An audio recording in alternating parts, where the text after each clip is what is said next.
ChatGPT Plus is free for college students through May. Here's the thing. You've got a lot to do between now and then. Studying for finals, writing papers, trying to keep your life on track. And ChatGPT can help with all of it. It can quiz you for your econ exam, make a study guide from your French notes, plan out your meals and study breaks. It can get really specific on how you like to learn. It can even help you come up with ways to stop procrastinating. So from now until summer break, take advantage of all the ways ChatGPT can make your life easier. Restrictions apply.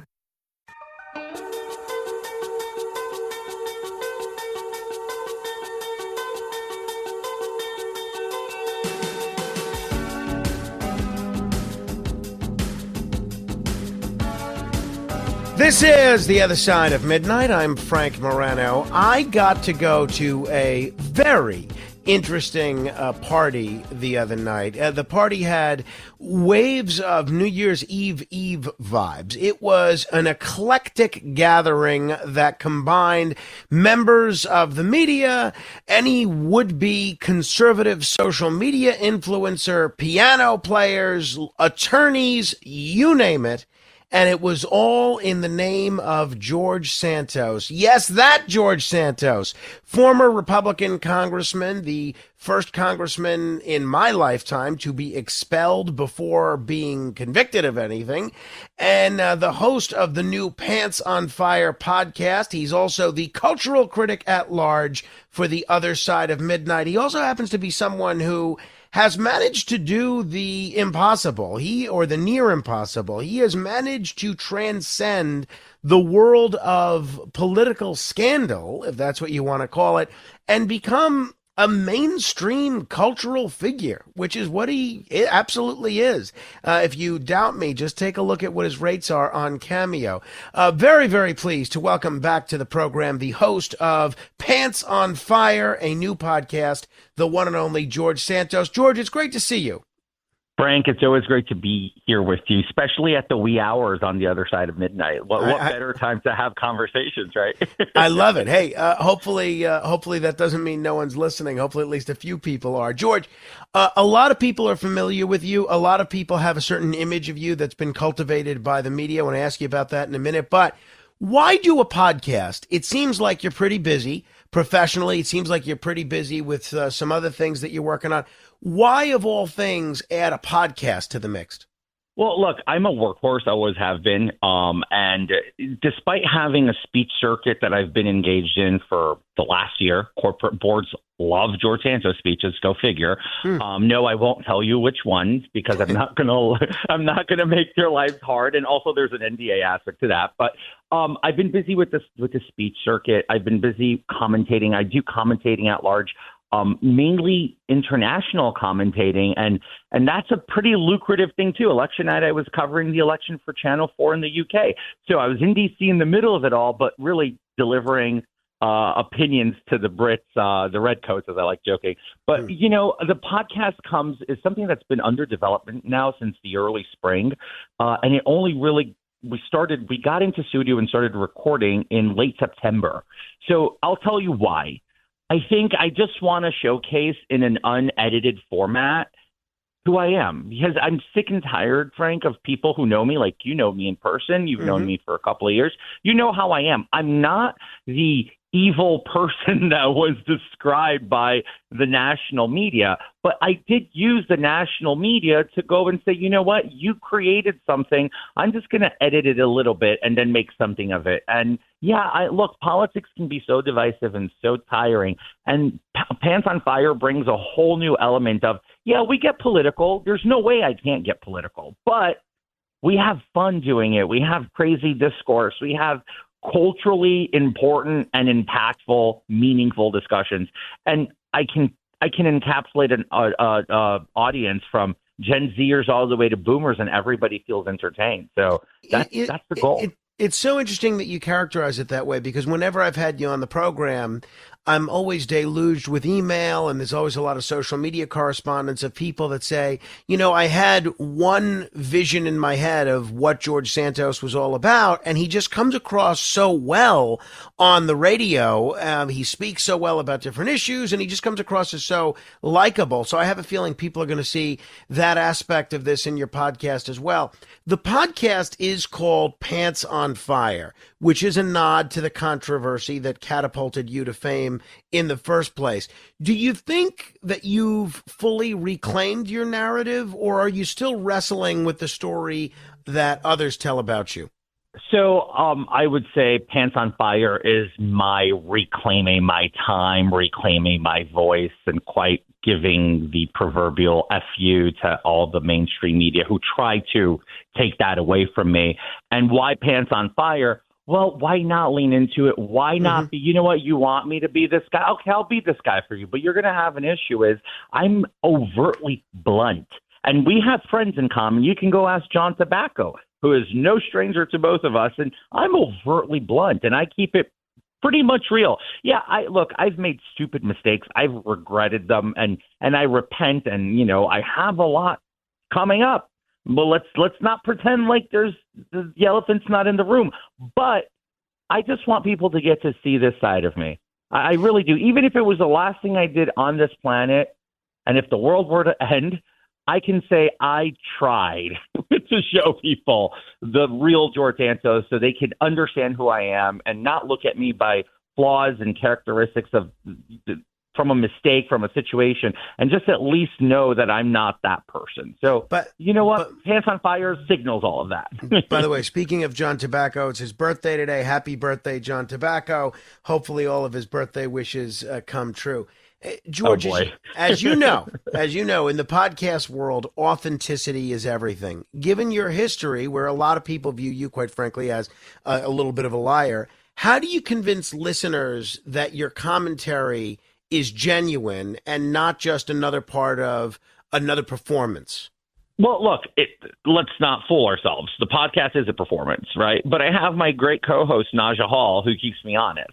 And I also have my great technical producer, Barone, who also, he will Google and fact check me if he slightly thinks I said something or misspoke, or if my facts are just, let's just say, somewhat exaggerated. If I say coffee is the most single most drank beverage in the world, he's like, no, it's tea. And then I'll go back with semantics and say, well, coffee is one flavor, tea is multiple. We'll play around like that, like if we're stuff like that. But we're really just having fun. But at the same time, the truth will set you free. And this is about bringing hard-hitting, true, interesting cultural topics and conversations that people just don't necessarily want to have sometimes, but they need to hear. So that's kind of how I do it. And I have safeguards to make sure that everybody understands we're not selling you a load of BS on the podcast. We're giving you facts, authenticity, and fun. Fun is a big factor, Frank. Nobody's fun anymore. And I just want to be fun, and I want people to have fun with me. Even if you're laughing at me, it's okay. I love that. I love that attitude. That's great. At 30 minutes after the hour, this is The Other Side of Midnight. My guest is George Santos. He is the host of the new podcast. Get it wherever podcasts are available. It's called Pants on Fire. Your first episode posted on Sunday. Your first guest was the head of Cameo. If people are unfamiliar with Cameo, it's basically a service where you could get a celebrity to say happy birthday to you or offer congratulations or anything like that. You got quite a bit of publicity for the incredible money that you were raking in terms of Cameo. Why'd you make the decision to start with the head of Cameo as your first guest? Why is this an important story to talk about right now? I think the reason to bring Stephen Galanis is important to explain this George Santos timeline. Right. I leave Congress very unceremoniously. And I have no job at that point. I am financially bankrupt, and I need to earn money. And it was a Kevin McCarthy advisor who says, join Cameo, you'd be great for it, not knowing that it would blow up the way it did. And Stephen talks a lot about this, how I hold today the biggest first day launch of Cameo history, the biggest first week, and most impressively, the biggest first month. Nobody has done it. I outdid Sarah Jessica Parker. From one New Yorker to another, love Sarah Jessica Parker, but I out New York Sarah Jessica Parker. So when you look at that, like we're talking about A-listers, or 11-month congressman, like I got everything thrown at me. And yet the American people were so generous and so graceful to me. Yeah, some of them made fun at my own expense, but you know what? They paid me for that. And since I'm a man who has a lot of legal obligations, Frank, I didn't say no. You have to have a sense of humor and understand your predicament in life. And this is the one I'm in today. I'm a realist about it. And I just own it, and I think it's important to own your woes so that you can move on and be a better person. So Cameo is a big part of that. And I thought, what better way to start but bringing in a pretty influential CEO in the tech industry, because he's not just the head of Cameo. Mm-hmm. This is he's a business mogul. So it's a serious conversation with a sprinkle of fun and a little bit of George Santoism on there. And we talk a lot about the media saying I was lying about what I was earning. It was not true. And we break that all down, and you can catch it now. It's posted on my X feed. It's on YouTube and everywhere you get podcasts. So you have no excuse to not go watch Pants on Fire because it's everywhere. So there's a video component as well as an audio component. There is. The main component is obviously audio because it's podcast. Sure. And we're always on format. But we did create a video component of it, and we're still tweaking it. So you're going to see that it's going to slowly progress. Horrible angle on the first episode, but that's the pains of learning, and definitely not shooting me from the side bottom of my right side. How about that? Never again. So people can absolutely check it out. I'm looking forward to watching this first episode and subscribing to the podcast. You alluded to your legal situation and your legal bills. I know you're pretty limited in what you can talk about, and I'm not going to, we've spent some time talking about your case previously. We don't need to rehash it here. But the New York Times, in their article about your podcast launch, they said that party that I was at had the feeling of a going away party, and the implication in the Times was, I guess, going away to prison. Do you have any idea when your case is going to be resolved in terms of knowing what the next steps are in terms of a prison sentence or something else? So, Frank, my next court date is scheduled for February 7th. I have no other updates other than that. As far as the New York Times article, I mean, look, the New York Times in their article alone, that wasn't a going away party. And it wasn't full of political operatives. There was no political operatives in there, no Republican political operatives in there, to say the least. And secondly, let's just be real. The New York Times is always going to hate on anything I do. If I cure cancer, Frank, they're going to say disgraced former Rep. George Santos allegedly cured cancer. Well, the truth is yet to be determined. But, hey, MSK will be celebrating me, right? So up the road. So it's just it's the New York Times. Who reads them anymore anyway? If you're just tuning in, this is The Other Side of Midnight. I'm Frank Morano. My guest is George Santos. George, I'm always so careful because you are so charming, and I do have to kind of remind myself whenever I'm talking to you, whether it's on the air or in person or whenever else, that, oh, wait a minute, this guy is supposed to be disgraced. He's now taken a plea for a federal crime. He's been kicked out of Congress. And you alluded to the money that you made on Cameo, a bigger opening than Sarah Jessica Parker had. A lot of folks are going to point to your situation and listen to me yucking it up with you and say, this is a textbook situation of what's wrong with society. Here's a guy, George Santos, who lied, who broke the law, who cheated the system, and his reward is he gets to make high six figures, at least, in terms of Cameo fees and giving speeches to corporate boards.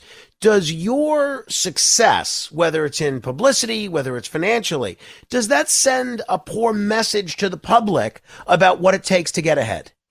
I mean, look, Cuomo allegedly killed thousands of elder New Yorkers. Nobody's throwing stones at him. Anthony Weiner exposed himself indecently to underage girls on the internet. Nobody seems to be throwing stones at him. He's actually considering running for office again. So why is it all this is directed exclusively at George Santos, but everyone gets the pass?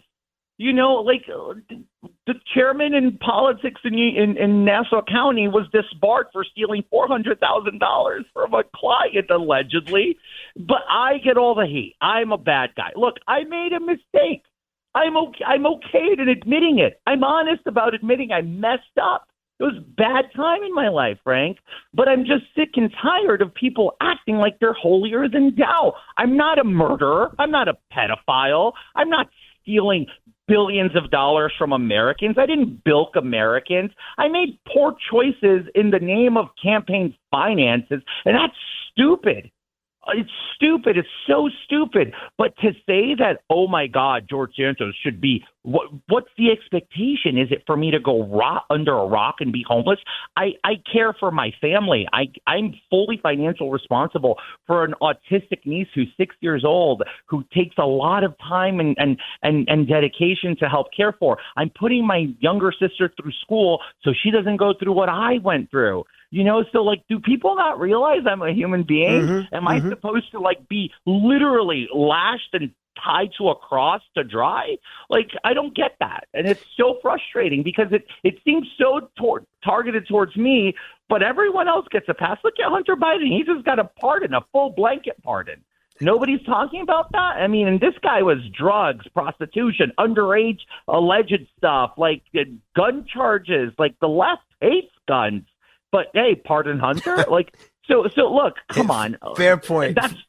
I'm so sorry for getting emotional, but it's just that it's frustrating. It almost feels like a get George. I get Only it. George. Like, come on. This episode is brought to you by Principles. Are there limits to the U.S. government's debt growth? What will happen if the debts are not curtailed? What should policymakers or investors do? Those are urgent questions that legendary investor and New York Times bestselling author Ray Dalio addresses in his new book, How Countries Go Broke: The Big Cycle. The book comes out in June and is available for pre-order today, wherever books are sold. Impact confirmed. The Slayer has been activated. Demonic threat level increasing. Hold the line! All the power of hell cowering before one man. id Software presents Doom: The Dark Ages. Available now on Xbox Series X and S, PlayStation 5, and PC. Rated M for mature. We off? 30 seconds of carefree bliss. Oof, like wind in your hair carefree. Oh, like using Clorox Disinfecting All-Purpose Cleaner in the home carefree. Yes! Like dog slobbing on the coffee table and cleaning it with Clorox Carefree? He's on a roll now. Spit toothpaste on the faucet? You got it. You got it. Peanut butter on the light switch. Oh, spritz, spritz. Spritz, spritz. Clorox, man. Clean feels good. Okay, we're back. Use as directed. This episode is brought to you by Netflix. 3 couples, 4 vacations, a lot to unpack. Watch The 4 Seasons, a new series starring comedy favorites Tina Fey, Steve Carell, Will Forte, Coleman Domingo, and more in a hilarious and heartfelt love letter to long-term relationships. Based on the original Alan Alda film. Watch The 4 Seasons, streaming now only on Netflix. Now, you've compared your media frenzy to Princess Diana's. If you were to redo the George Santos biopic, who would play you, and what do you think the tagline of the film would be? So I'll say 2 things. I didn't compare myself to Princess Diana. The New York Times Thank you. That I resembled Princess Diana. I said, well, if you're saying it, but, then they said I compared it. I didn't. But look, Princess Diana was come on. No, nobody's at that league. She was an angel and she was wrong. But if anybody were to do a movie with my consent and with any participation, I think it's only fair that we give it to the kid who played me on Saturday Night Live. Like, he did such a great job, Boeing Yang. I would love a Chinese George Santos, or I don't even know if he's Chinese, but I'm assuming with the last name Yang he is. But I would love a Chinese George Santos. It would be hilarious, first of all. And Boeing Yang completely understood the assignment. The only thing is he needs a better shoe game, because I don't wear Cole Haan, I wear Ferragamo. He needs to up his game if he's going to play me. But other than that, it would be fun, and I would help. I would love to help and write the script and bring in my family, because nobody's ever had access to these people. They've written books. They've done documentaries. No access, no family member, no friends, no inner campaign circle, no office inner circle, like nobody. Like what, people who worked with me 13 years ago and have no access to me? Like, come on. Like, I would love to. Bowen Yang would be the guy. There was that book about you, The Fabulist by Mark Chiasano. Then it became a podcast. I think they're talking about making that into a movie. Needless to say, you didn't find that book was an accurate retelling of the George Santos story. I mean, there's, I think, 6 chapters consecutive of the book, so I'm told, that he rants about COVID. And then 2 chapters where he rants about Trump. It's not a George Santos book. It's Mark Truciano lied to Simon & Schuster's and said he had access when he didn't. He never got me. He never got my family. He stood in snow outside of my dad's building with a nor'easter pouring over his head, collecting snow on him. And my dad walked right by him and not even a hello. Nobody's going to talk to these people. My family never spoke to them. And it's very telling, Frank. No family member, no campaign staff, no official office staff ever spoke to Mark Truciano. Can you imagine how frustrating it must have been for Simon & Schuster's? And by the way, the book bombed. Last I was told by insiders, the book sold under 10,000 copies, and it's been out for a year. So that's nowhere near New York Times bestseller list. We all know that much. So if you want to go and make a movie out of it, good luck, HBO. All right. You've said, just on the political realm, you've said Lauren Boebert is one of your best friends in Congress. You've been critical from time to time of Nancy Mace. If you were creating a Capitol Hill reality show, who else would be on your dream cast, and who'd get voted off the island first? Okay, so we'd have to have Jared Moskowitz, Democrat, making fun of James Comer, and you got to have him, especially after James Comer called him a Smurf. I thought that was just silly. But Jared Moskowitz, Capitol Hill today is defined by a very few select figures. Everyone else is just filler, right? They're just background cast members. But Lauren Boebert, Marjorie Taylor Greene, AOC, Rashida Tlaib, Jared Moskowitz. Then you got to throw a little bit of funky. So you put Nancy Mace and her neurotic obsession with all things gender, which I agree with her, by the way. I just don't agree with her antics and how she goes about it. How is she going to figure this out? Is she going to stick her head under stalls? I've been asking the same question. Who's going to be the inspector that's policing this? It's incredible. Who's the genitalia inspector? Is it going to be her? That's not a job I'm volunteering for. It's silly, but I understand that her plight is real. And today, earlier on social media, I saw the depiction of a young lady in New Jersey who was in a Korean bath house, like getting a massage and whatever. And then a clear man, walks into the female side of that with his junk out, and she felt violated. And no woman should deal with that. But Nancy Mace's approach to this is wrong. It's borderline, very close to a hate crime. And I think there's intelligent ways that women can come up with to fight this, not go nuts and say that handshakes are breaking her and whatever. She must be really frail with brittle bones then. So, since you alluded to what's going on in New Jersey, the thing in New Jersey everybody's talking about is these drones. What's your take on these drones, George? What are they? My latest take for the South Shore Press, which I write a weekly column for, was on drones this week, so you can see it online. It's just insane.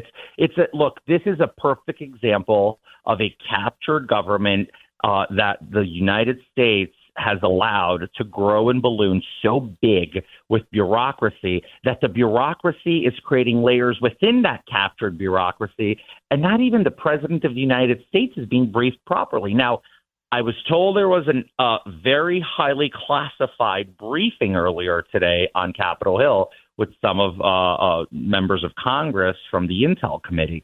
And apparently now they know something, and we still, the American people, don't know. Whatever is happening in New Jersey, New York, in the tri-state area airspace with these drones, we demand answers. But unfortunately, we have a weak, feeble government under President Biden. And we also happen to have a weak Pentagon who is failing to take action.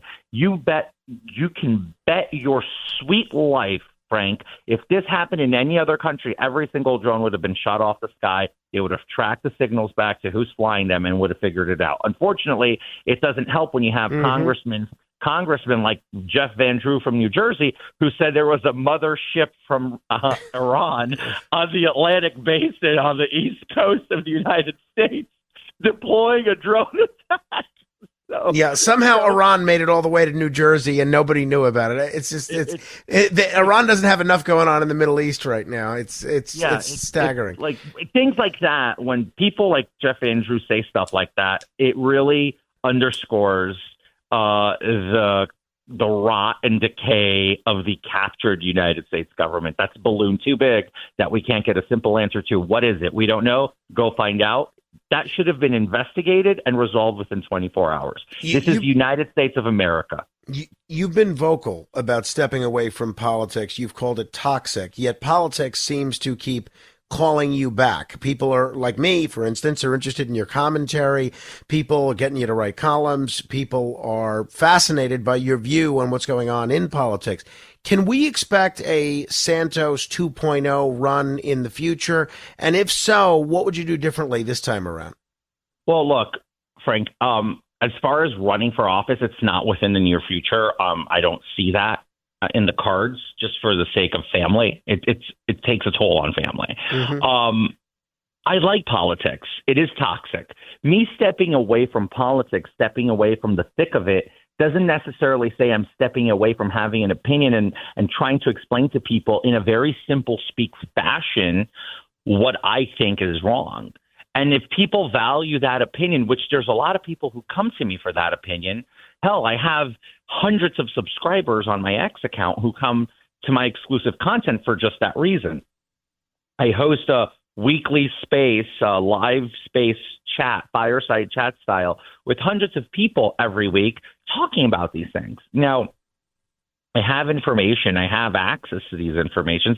I talk to these guys. These guys are friends of mine. But the reality is that right now, I just want to enjoy life a little bit more. I'm 36 years old.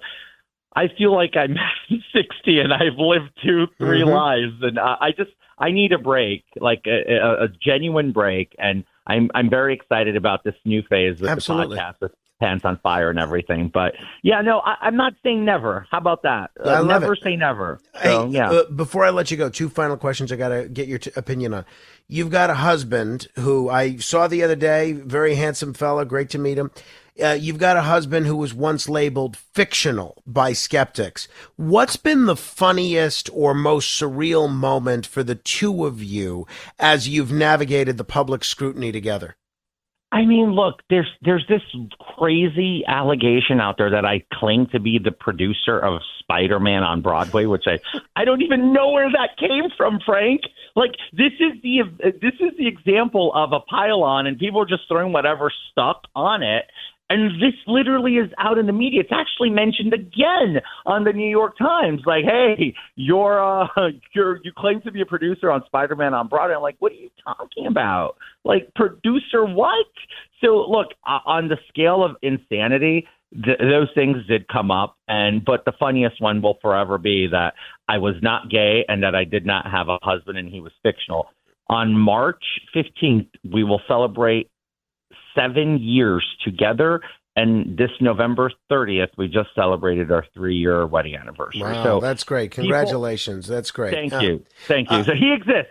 No, absolutely. I saw him in the flesh. All right. Lastly, George, you've talked about wanting Gisele Bündchen as a dream podcast guest. Since you've already pictured maybe having her on the podcast, what's the one question you'd ask her that would leave her and your audience speechless? Well, just talking about what was it like to be married to Tom Brady and why did she decide to walk away? I don't think we ever heard the real reason. And I think if I can get her from one Brazilian to another, I think I can get her to tell me why. All right. I think I can get her to tell us why.